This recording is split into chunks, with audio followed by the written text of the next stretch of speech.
Hello student, मैं सत्यप्रकाश गौर class 12 NCERT mathematics में आप सभी का स्वागत करता हूं।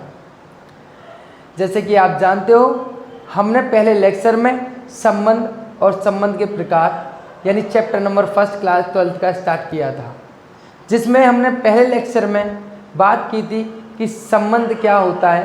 क्लास 11 के कुछ टॉपिक को टच किया था, जैसे मैंने वहाँ बताया था आपको, जो कि हमें यहाँ क्लास 12 में जो पढ़ना है वो टाइप्स ऑफ रिलेशन पढ़ने हैं, जबकि 11th में हमें रिलेशन पढ़ाया जाता है। या टाइप्स ऑफ फंक्शन पढ़ने हैं, जबकि हमें 11th में हमें फंक्शन पढ़ाया जाता है। तो उसी क्रम में आगे बढ़ते हुए आज हम स्टार्ट करने जा रहे हैं लेक्चर नंबर 2, जिसमें हम बताएंगे टाइप्स ऑफ रिलेशन के बारे में बात करेंगे।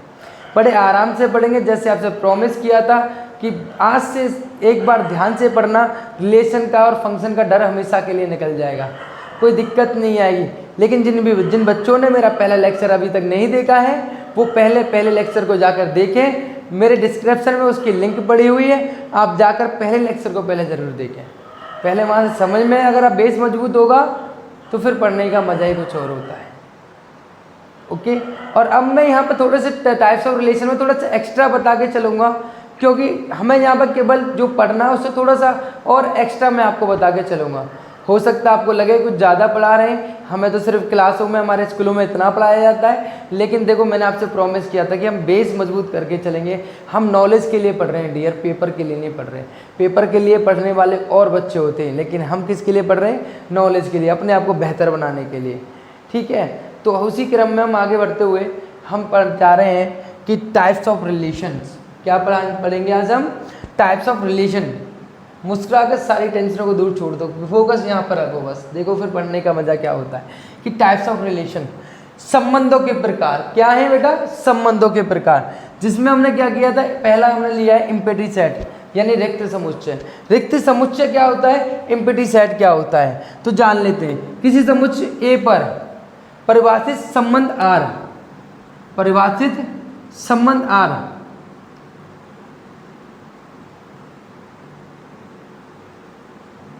परिभाषित संबंध R को रिक्त समुच्चय कहेंगे यदि A का कोई भी अवयव A के किसी अवयव से संबंधित ना हो। यानी A का ही कोई भी अवयव किसी संबंध, देखो कोई सेट, आपको मैं सीधी सी बात समझाता हूँ अपनी भाषा में। कोई समुच्चय A है, उस किसी संबंध R को रिक्त समुच्चय कहेंगे। किस पर? किसी सेट A पर। किसी सेट A पर R को रिक्त समुच्चय कहेंगे। कब कहेंगे? जब A का कोई भी अवयव खुद के साथ कैसा ना हो, संबंधित ही ना हो। कोई भी अवयव खुद के साथ कोई संबंध रखता ना हो। कोई भी ऐसे संबंध में बना दूं जो कि कभी वो पॉसिबल ही ना हो पाए, कभी वो बन ही ना पाए।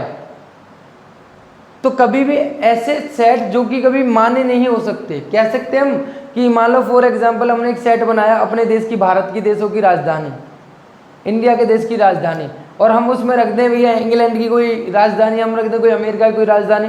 क्या अमेरिका की और इंग्लैंड के जो देश है, जो राज्य हैं, वो हमारे भारत के साथ कोई संबंध रखते हैं?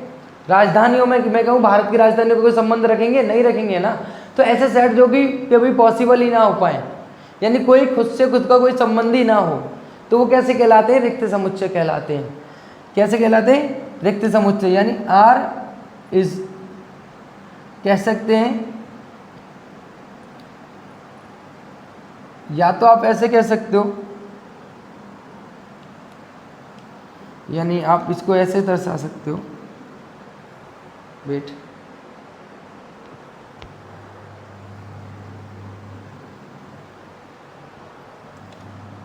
आप इसको ऐसे दर्शा सकते हो, R equal to phi subset of A equal to A। यानी A से A पर संबंध कैसा आ रहा है? फाई आ रहा है। A से A का संबंध फाई आएगा तो कैसा कहलाएगा? रिक्त समुच्चय कहलाएगा। कैसा कहलाएगा? रिक्त समुच्चय कहलाएगा। आई होप आपको समझ में आया होगा। And now second topic is second types of relation. ये नोट डाउन कर लेना है, स्क्रीनशॉट ले लेना।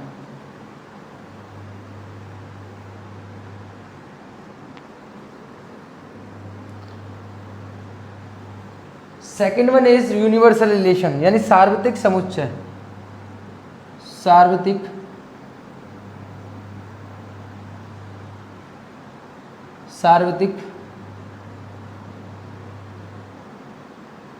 समुच्चय यानी universal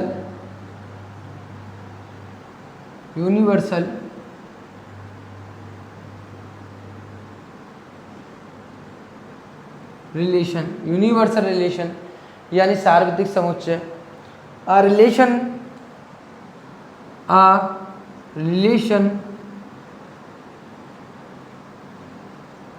in a set A is said to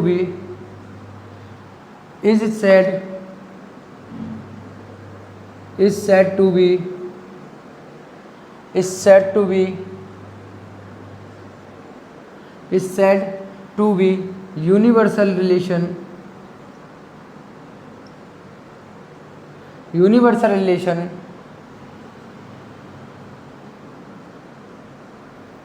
if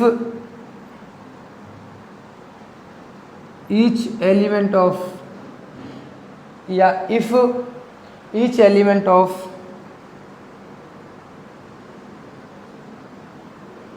मतलब अवयव element of A is related to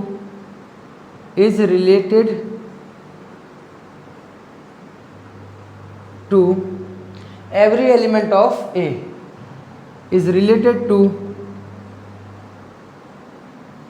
every element of A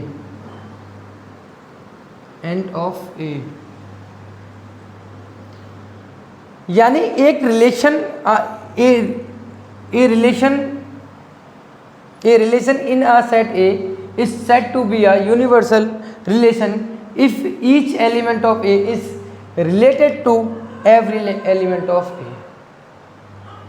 अर्थात हम इसको ऐसे कह सकते किसी समुच्चय ए पर इस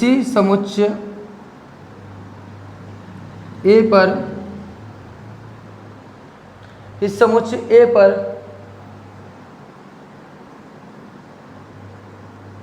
परिभाषित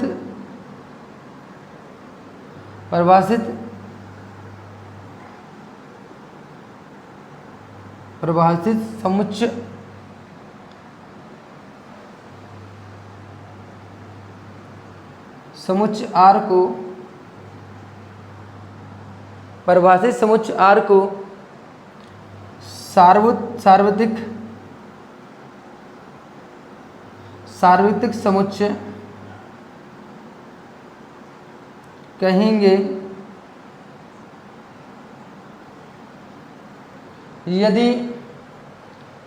यदि ए का प्रत्येक अवयव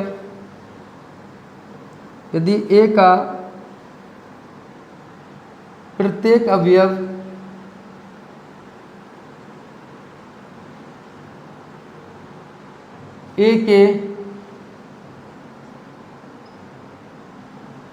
सभी अवयवों के साथ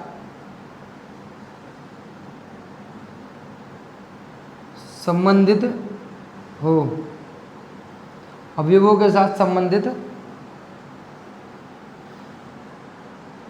यानी अर्थात हम कह सकते हैं किसी समुच्चय ए पर परिभाषित समुच्चय आर को सार्वत्रिक समुच्चय कहेंगे यदि ए का प्रत्येक अवयव ए के सभी अवयवों के साथ कैसा हो, संबंधित हो। ए का प्रत्येक अवयव सभी अवयवों के साथ कैसा होना चाहिए, संबंधित होना चाहिए। कैसा होना चाहिए, संबंधित होना चाहिए। यानी R is the subset of A cross A. संबंध बना रहे कहाँ से हम, ए से ए पर। संबंध किससे बना रहे, ए से ए पर बना रहे, तो वहाँ पे ए का प्रत्येक एक दूसरे ए के साथ संबंधित होना चाहिए। ये कौन कहता है, आपका सार्वत्रिक समुच्चय यानी यूनिवर्सल रिलेशन कहते हैं। तो आपसे कोई पूछेगा यूनिवर्सल रिलेशन क्या होता है, रिक्त समुच्चय क्या होता है, तो आप बता सकते हो, बिल्कुल राइट, कोई दिक्कत नहीं। अगला है आपका टॉपिक, रफ कर लेना, ये नोट कर लेना।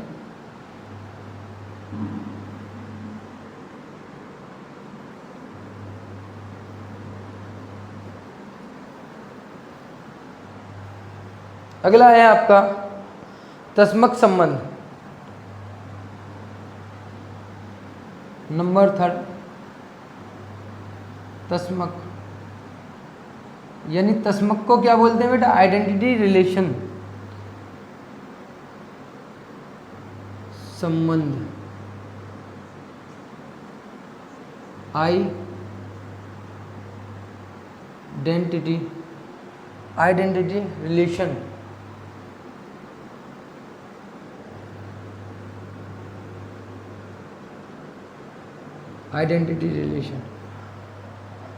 अब इसको क्या कहेंगे? आइडेंटिटी रिलेशन क्या होता है कि समुच्चय ए का, आप वही कह सकते हो किसी relation is set R relation, या ऐसे कह सकते हो कि भैया आप ये कह सकते किसी समुच्चय ए पर किसी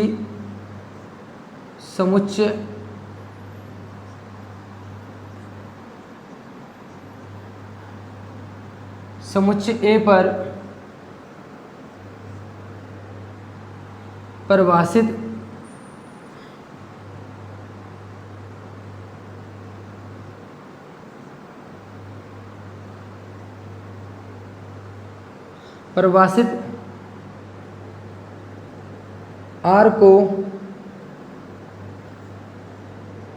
आर को तस्मक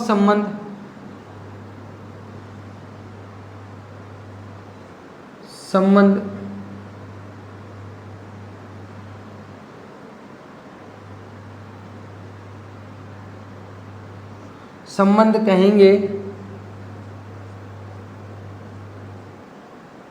यदि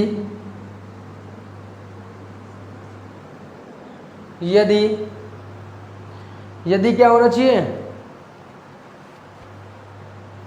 यदि ए का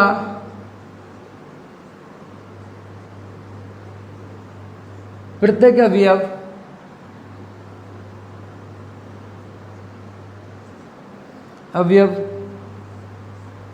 केवल और केवल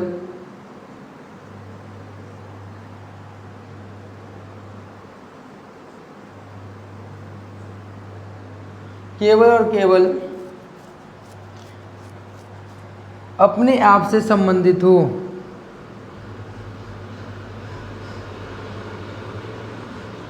केवल और केवल अपने आप से संबंधित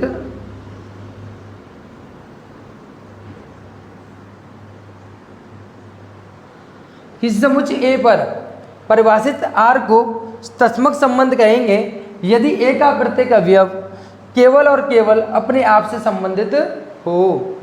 यानी हम ये कह सकते हैं, इसको ऐसे भी दर्शाया जा सकता है, अगर मैं ये कहूँ कि मान लो कि कोई सेट है, माना ए एक सेट है एक्स वाई जेड, ठीक है। अब यहाँ पे तब संबंध आर दिया हुआ है आपको कि A comma B such that A minus B बराबर कितना होगा यहाँ पर 0, ए माइनस बी बराबर 0, यानी जहाँ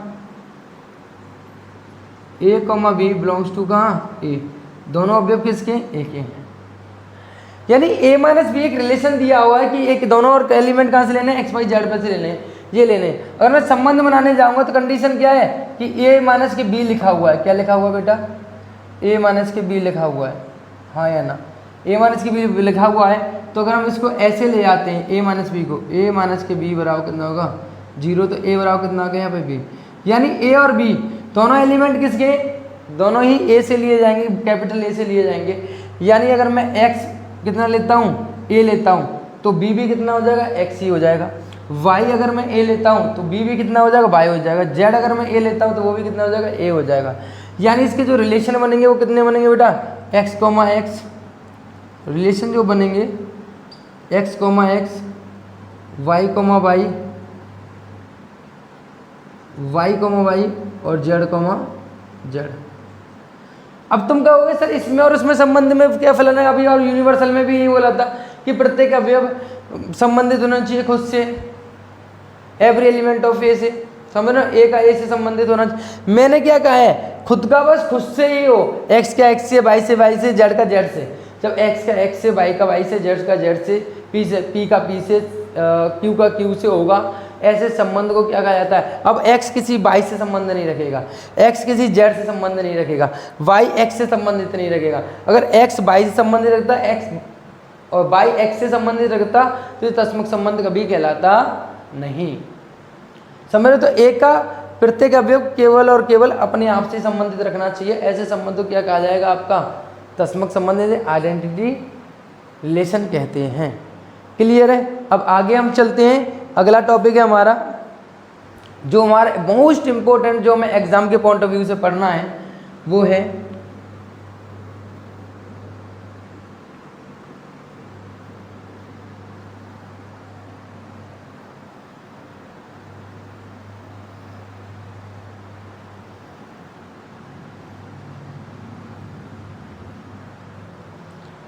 देखो एक अत्यंत महत्वपूर्ण टॉपिक्स जो है आपका, अत्यंत महत्वपूर्ण संबंध है जिसका गणित में एक बहुत बड़ा सार्वत्रिक योगदान है। उसका नाम है तुल्यता संबंध। कौन सा है आपका? तुल्यता संबंध। महत्वपूर्ण जो अपनी भूमिका निभाता है आपकी मैथमेटिक्स में, जिसका बहुत बड़ा योगदान है, अत्यंत महत्वपूर्ण है, वो संबंध कौन सा है आपका? वो है आपका तुल्यता संबंध।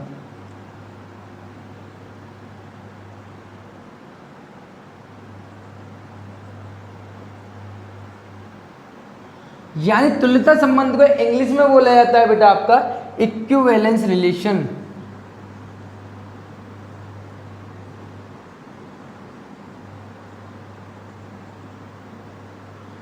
Equivalence relation. इक्विवेलेंस रिलेशन क्या होता है ये हम जानेंगे। सबसे इंपॉर्टेंट है, इंपॉर्टेंट स्टार डाल सकते हो, इक्विवेलेंस रिलेशन। ठीक है? इक्विवेलेंस रिलेशन क्या होता है, तुल्यता संबंध क्या होता है? तुल्यता संबंध को पढ़ने से पहले आपको 3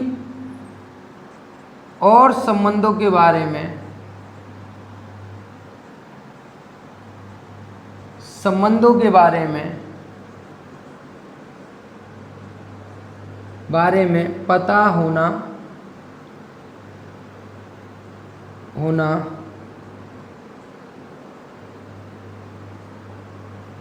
अगर आपको इक्विवेलेंस रिलेशन यानी तुल्यता संबंध को जानना है तो आपको इससे पहले 3 रिलेशनों के बारे में बहुत अच्छी तरीके से पता होना चाहिए। वो क्या होते हैं?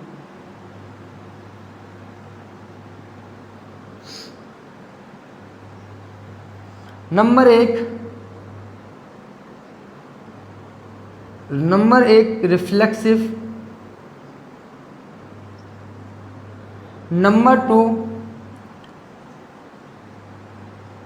Symmetric, number 3 transitive.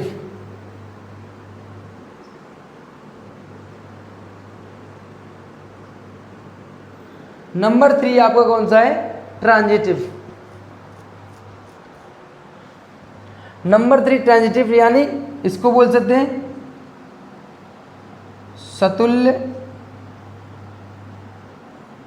सतुल्य संबंध, इसको बोलते हैं संक्रामक,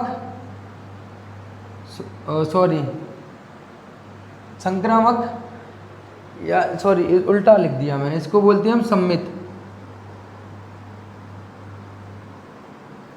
सम्मित। और ये है हमारा लास्ट वन संक्रामक।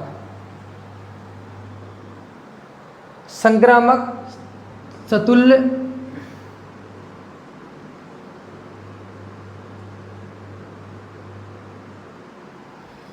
तीन रिलेशनों को पढ़ना है। Number 1 reflexive, number 2 symmetric, number 3 आपका है, नंबर 3 जो है आपका वो है ट्रांजिटिव। अब तुल्यता संबंध को जानना है बेटा आपको। तुल्यता संबंध क्या होता है तो आपको सतुल्य, सम्मित और संक्रामक तीनों संबंधों के बारे में पता होना बड़ा अनिवार्य है। आप कहोगे सर ऐसा क्यों? ऐसा इसलिए बेटा क्योंकि जब कोई भी संबंध इन तीनों संबंधों को सेटिस्फाई करता है, कोई भी संबंध इन तीनों संबंधों को अलाउ करता है अपने अंदर, यानी इन तीनों संबंधों की विशेषता अपने अंदर मिलती है, तब जाके वो रिलेशन क्या बनता है आपका? तुल्यता संबंध बनता है। क्या बनता है बेटा आपका? तुल्यता संबंध बनता है। यानी उस संबंध में तुल्यता संबंध वो संबंध कहलाएगा जो कि सतुल्य होगा, संक्रामक होगा और सम्मित होगा। यानी रिफ्लेक्सिव होगा, सिमेट्रिक होगा और ट्रांजिटिव होगा। रिफ्लेक्सिव होना अनिवार्य है, ट्रांजिटिव होना अनिवार्य है और आपका यानी सिमेट्रिक होना अनिवार्य है। अगर इन तीनों में से कोई भी एक टाइप का रिलेशन उसके अंदर नहीं मिलता है तो वो कभी भी आपका इक्विवेलेंस रिलेशन यानी तुल्यता संबंध नहीं कहलाएगा। क्लियर है? तुल्यता संबंध क्या होता है? तुल्यता संबंध जो इन तीनों संबंधों से मिलकर बनता है। यानी उसमें जो है तुल्यता जो है आपका रिफ्लेक्सिव भी होना चाहिए, तुल्यता आपका सिमेट्रिक भी होना चाहिए, तुल्यता आपका ट्रांजिटिव भी होना चाहिए। ये तीनों ही विशेषता इसके अंदर मिलेंगी, वो कौन सा कहलाएगा? आपका तुल्यता संबंध कहलाता है। क्लियर है? तुल्यता संबंध समझ में आया? बिल्कुल समझ में आया। ठीक है, यानी इनसे मिलकर ही ये बना है तुल्यता संबंध जो है। जो संबंध, दोबारा बताते तो आई रिपीट, जो संबंध सतुल्य होगा यानी रिफ्लेक्सिव, जो संबंध सम्मित होगा यानी सिमेट्रिक, जो संबंध आपका संक्रामक होगा यानी ट्रांजिटिव, वो संबंध तुल्यता संबंध कहलाता है। ओके, अब बात करते हैं हम तुल्यता संबंध की।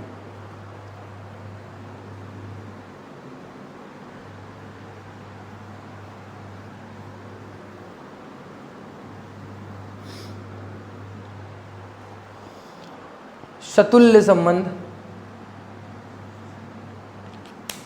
नंबर 1, सतुल्य संबंध।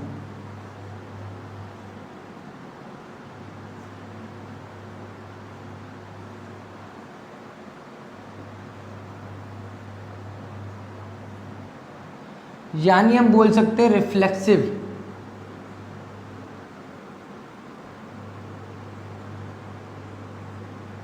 रिलेशन।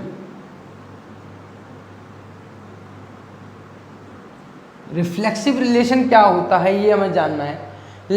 हम ये कह सकते हैं let A any non empty set, okay set, then A R relation R on a set A is said to be a reflexive relation if every element of A या if A, A belongs to R for all A, A belongs to A होना चाहिए आपका। यानी हम दोबारा समझाते हैं इसको, ऐसे लिखते हैं हम इसको, let A any non-empty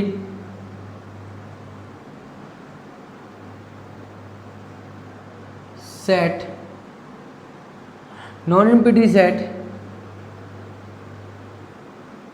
a relation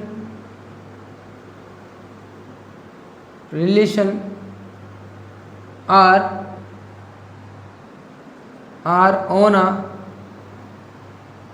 on set A is said to be reflexive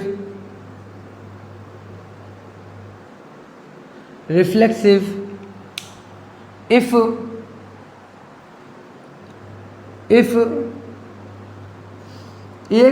A, belongs to कहाँ R for all, इस सिंबल का मतलब for all, यानी ऐसे भी लिख सकते हो for all A, belongs to capital A, for all A, belongs to capital A। या A जो है एलिमेंट, या तो A, A कह सकते हो या ये भी कह सकते हो आप कि A जो एलिमेंट होगा वो किसका होगा? कैपिटल A का होगा। समझ रहे हो? मैं दोबारा समझ कि आपको सतुल्य संबंध क्या कहलाएगा, रिफ्लेक्सिव रिलेशन किसको कहेंगे? Let A any non empty set A is a relation R on a set A is said to be a reflexive if A, A belongs to R। यानी किसी संबंध A कोई आपका आरिक्त समुच्चय है, जब आरिक्त समुच्चय है ए पे परिभाषित संबंध आर को आप क्या कहोगे, सतुल्य संबंध कहोगे यदि A comma A belongs to का होना चाहिए, आपका ए कॉमा ए बिलोंग्स टू होना चाहिए आर में। अर्थात माना ए आरिक्त समुच्चय है,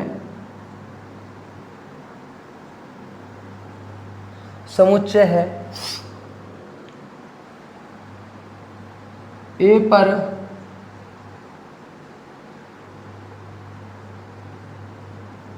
परिभाषित संबंध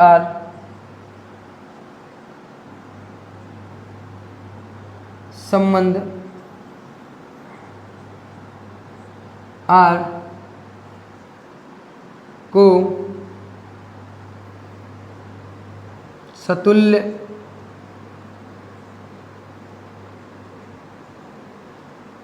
संबंध कहेंगे यदि if A comma A belongs to का बेटा आर, सभी के लिए क्या होना चाहिए, सभी के लिए ए बिलोंग्स टू का होना चाहिए ए से। जो स्मॉल ए ले रहे हो वो किस सेट से लोगे, जो सेट आपको ए गिवन है उस सेट ए में आपको ए कॉमा ए मिलना चाहिए। यानी अगर मैं इसको अपनी भाषा में समझाऊं, आपको ये भी अपनी भाषा में ही समझाया है, लिखा है मैंने, ऐसे मत समझना, लेकिन आपको मैं समझाऊं जैसे कि मैं कहते ना कि हम अपनी ब्रज भाषा में समझाओ साहब, वैसे समझाएं हम आपको। यानी कोई फैमिली है, यानी सेट ए कोई एक फैमिली है, ठीक है, जो सेट हम ये मान रहे हैं वो कोई फैमिली के, जो फैमिली है उसमें नाम लिखा हुआ है, एक फैमिली का सेट हमने बनाया है, ठीक है, उसमें से हम रिलेशन बना रहे हैं। अब फैमिली के सेट में हम रिलेशन बनाएंगे, तो रिलेशन हमने बनाया, ठीक है। अब रिलेशन बनाया का हर एक रिलेशन का खुद से एक संबंध मिलना चाहिए।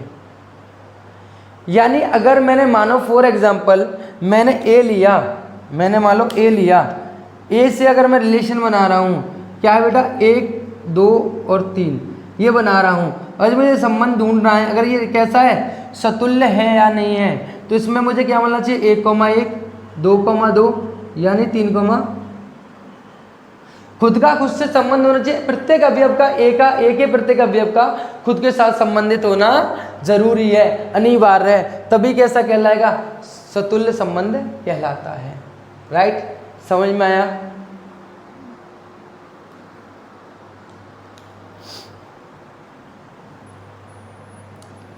नोट कर लेना ये, ओके।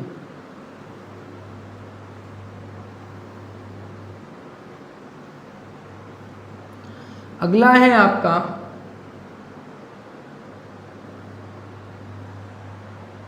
वो है आपका सम्मित।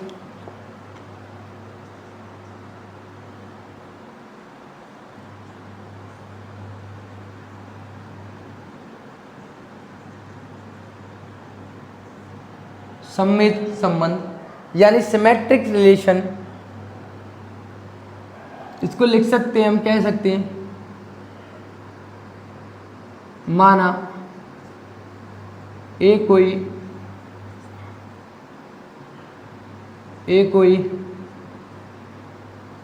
आरिक्त समुच्चय है,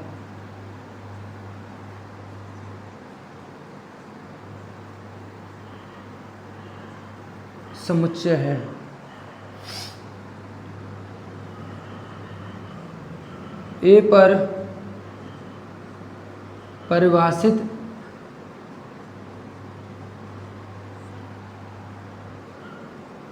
आर को या समुच्चय आर को आप ऐसे भी लिख सकते हो इसको, इस समुच्चय आर को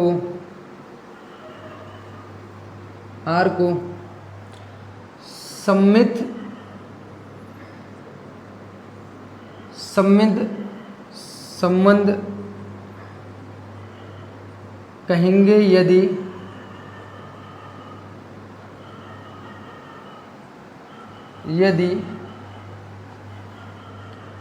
ए comma A belongs to R A comma B belongs to R implies that कि B comma A also belongs to R.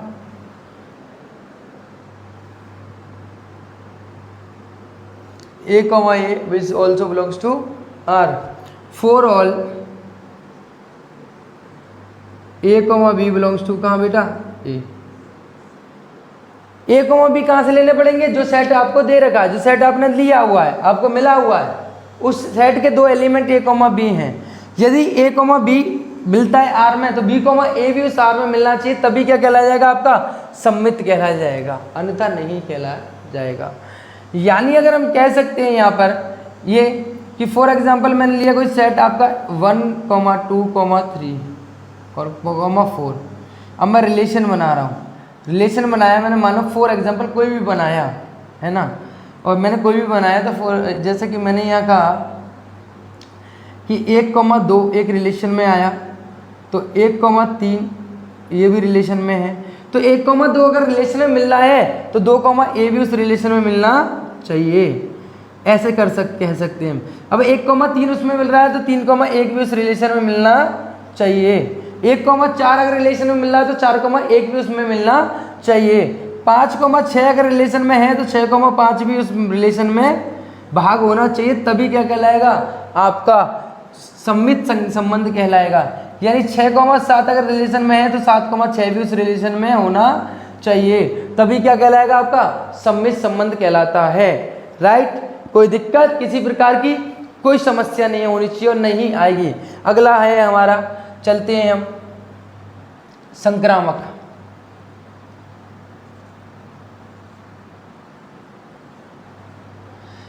एक कोई माना, परिभाषा वही रहेगी, इसी में चेंज कर देते हैं, थोड़ा सा लिखना हो तो हमें कि परिभाषित संबंध एक हो यदि A, B, इसको ऐसे कर लेते हैं हम,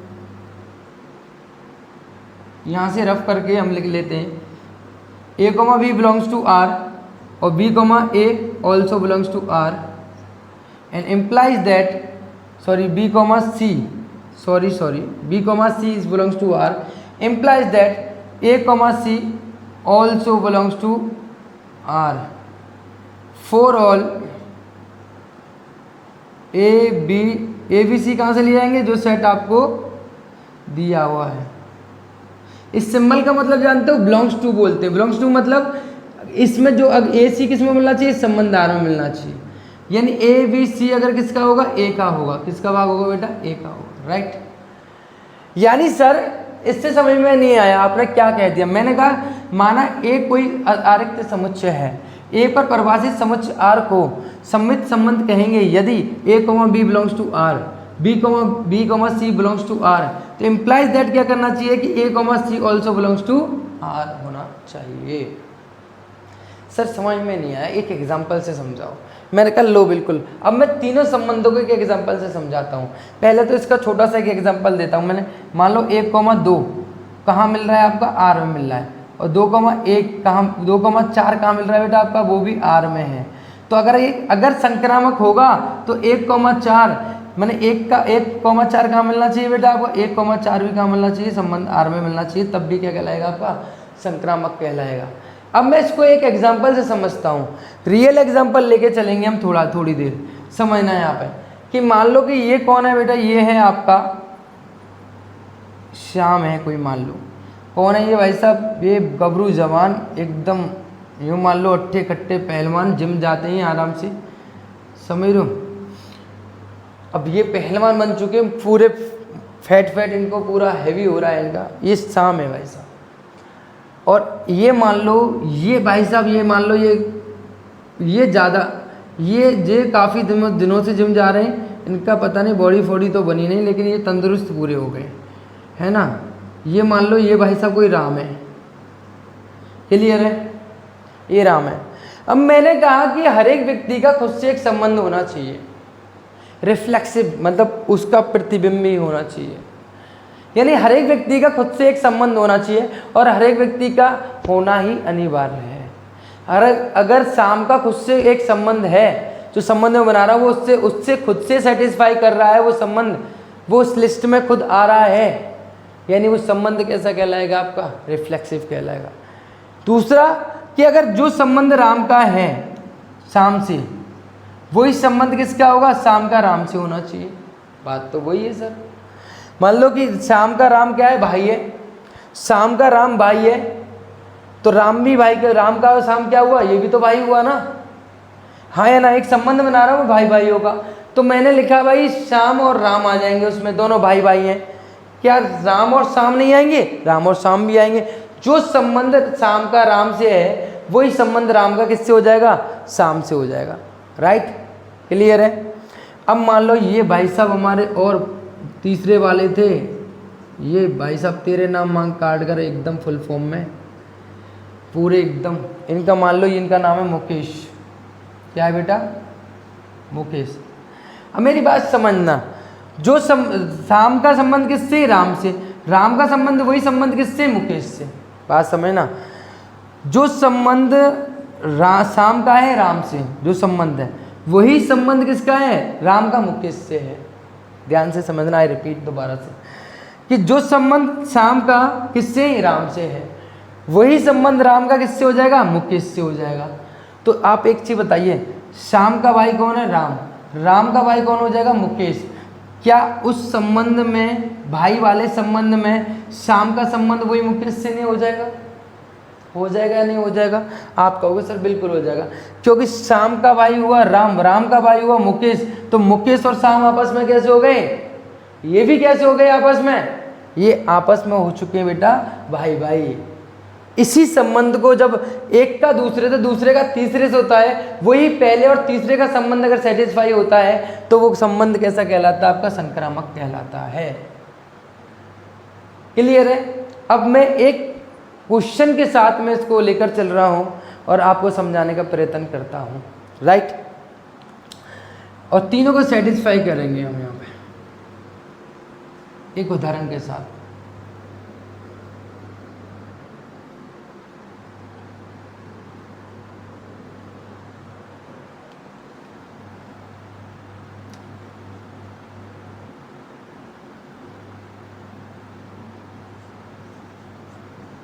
दिया है मान लो सेट ए 1 2 3 4 और 5,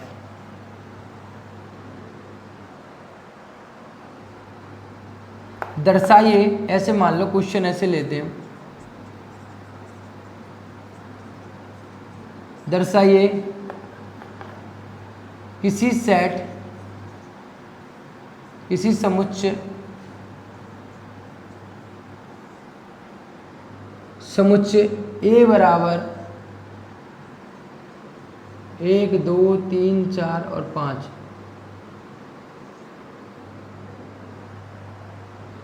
दर्शाइए किसी समुच्चय ए पर संबंध R, संबंध R मान लो x, y सच दैट कि x बराबर y प्लस के 1, जहाँ x, y also belongs to कहाँ बेटा, a, दोनों कहाँ से ले आएंगे, a से। दर्शाइए संबंध R कैसा बेटा, सतुल्य, सम्मित और संक्रामक है। तीनों टाइप के समझाने हैं हम। तो पहले मैं संबंध बना लेता हूँ, पहले संबंध बनाऊंगा मैं यहाँ पे, गिवन है a बराबर 1 2 3 4 और 5, तब संबंध क्या बनेंगे, संबंध क्या है कि जो x से y क्या है, दोनों एक बड़ा होना चाहिए। मैंने लिया 1, x बराबर डाला 1, तो आप जानते हो x बराबर 1 है, तो y बराबर कितना हो जाएगा यहाँ पे, या मैं मान लो y बराबर ले रहा हूँ मैं 1, सॉरी हाँ x बराबर मैंने 1 लिया, तो y बराबर यहाँ कितना हो जाएगा, इसको ऐसा, हाँ y बराबर यहाँ हो जाएगा 0, सही है। यानी मैं x बराबर, अगर मैं यहाँ पे क्या लेता हूँ, यहाँ पे 1 लेता हूँ, मान लो आप y बराबर ले रहे हो 1, तो x कितना हो जाएगा, सॉरी मैंने उल्टा पढ़ रहा हूँ मैं, सॉरी, कि यहाँ पर जो x है वो क्या है, y से बड़ा है, 1 बड़ा है। यानी अगर मैं y बराबर 1 लेता हूँ तो x बराबर कितना होगा 2। क्या 2 a का हिस्सा है, आपको को बिल्कुल है। अगर मैं y बराबर कितना लेता हूँ यहाँ पे 2 लेता हूँ तो x बराबर कितना हो जाएगा बेटा यहाँ पे 3, एक ज़्यादा हो जाएगा। ये भी इसका 3 इसका हिस्सा है, 2 भी इसी का हिस्सा है। अगर मैं मान लो कि y बराबर लेता हूँ 4 या 3 लेता हूँ, मैं 3 लेता हूँ तो x बराबर कितना हो जाएगा 4 हो जाएगा, राइट। अगर मैं 4 बराबर लेता y बराबर 4 लेता हूँ तो 4 बाई 4 हो जाएगा, कितना हो जाएगा 1 अधिक हो जाएगा। और मान लो कि y बराबर लेता हूँ मैं कितना 5, तो x कितना हो जाएगा 6। क्या 6 a का हिस्सा है, क्या 6 a का हिस्सा है, नहीं है। मैंने क्या कहा, x और y दोनों ही सेट किसके होने चाहिए, a के होने चाहिए। क्या इसी का हिस्सा है, नहीं है। तो इसका मतलब ये वाला इस संबंध में नहीं आएगा। क्यों, क्योंकि उसमें 6 जो उस सेट का अवयव नहीं है। अब हम देखते हैं, अगर यहाँ पे मुझे देखना है तो यहाँ पे एलिमेंट क्या है, पहले अगर मुझे देखना है स्वतुल्य के लिए, तो स्वतुल्य के लिए अगर मैं देखने जाऊँगा बेटा, तो एक चीज़ बताइए मुझे, सतुल्य के लिए देखूंगा तो मैंने कहा 1 का 1 से 2 का, जितने भी एलिमेंट कुछ सेट होंगे खुद का खुद से होना चाहिए। 1 का 1 से, 2 का 2 से, 3 का 3 से, 4 का 4 से, 5 का 5 का, ऐसा है। 5 का 5 से है, 4 का 4 से है, 3 का 3 से नहीं है ना। तो इसका मतलब कि a is not belongs to R, so R is not reflexive. 1,1 कहीं मिल ही नहीं रहा उसमें, 1,1, 2,2, 3,3 रिलेशन में है ही नहीं, तो ये कैसा कहलाएगा आपका, सतुल्य नहीं होगा। नंबर 2 सम्मित। अभी बताइए 2,1 है तो 1,2 है, नहीं है। 3,2 है तो 2,3 है, नहीं है। 4,3 है तो 3,4 है, नहीं है। 5,4 है, 4,5 है, नहीं है। इसका मतलब कि a, v belongs to R implies that b, a is not belongs to R. b, a belongs में नहीं है, so R is not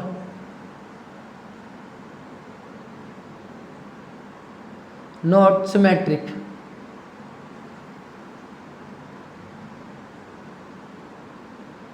symmetric, right. Number अगर थर्ड की बात करते हैं हम यहाँ पे संक्रामक की, या हम थर्ड की बात करते हैं यहाँ पे संक्रामक की,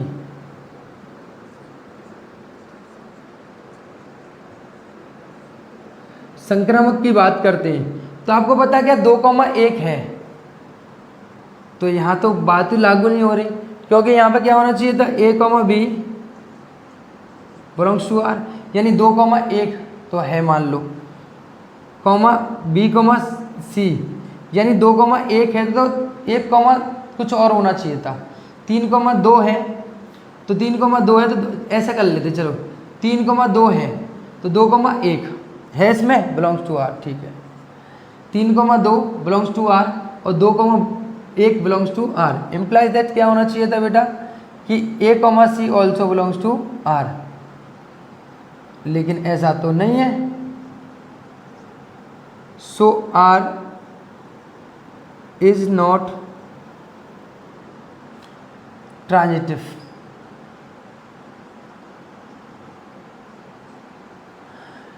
यानी सर 2,3,2 है, 3,2, 3 का संबंध 2 से है, 2 का संबंध वही 1 से है, तो वही संबंध 3 का किससे होना चाहिए था, 1 से होना चाहिए था। क्या 3,1 इस सेट में है, नहीं है। 3,1 अगर इस सेट में नहीं तो ये कैसा है, संक्रामक होगा, नहीं होगा। यानी राम का संबंध श्याम से तो है और श्याम का संबंध मुकेश से तो है, लेकिन मुकेश का संबंध किससे नहीं मिल रहा, राम से नहीं मिल रहा। समझ रहे हो ना, यही क्लियर, यही समझाया आपको कि टाइप्स ऑफ रिलेशन क्या होते हैं, महत्वपूर्ण आपको समझ में आए होंगे। अब जो इन तीनों संबंधों को सेटिस्फाई करता है वही कौन सा होता है, आपका इक्विवेलेंस रिलेशन यानी तुल्यता संबंध कहलाता है। जिस भी रिलेशन में तीनों संबंध मिलते हैं वो आपका तुल्यता संबंध कहलाता है, राइट। आगे इसी चीज़ को कंटिन्यू करते हुए फिर मिलते हैं अगले लेक्चर में, और आशा करता हूँ आपको समझ में आया होगा। अगर नहीं आया हो, कुछ भी दिक्कत हो तो आप कमेंट कर सकते हो। मेरा काम है आपको बेहतर बनाना। आपके लिए मुझे चाहे कितनी भी मेहनत करनी पड़े, आपको बेहतर बनाने के लिए, आपको समझाने के लिए। मैं आपका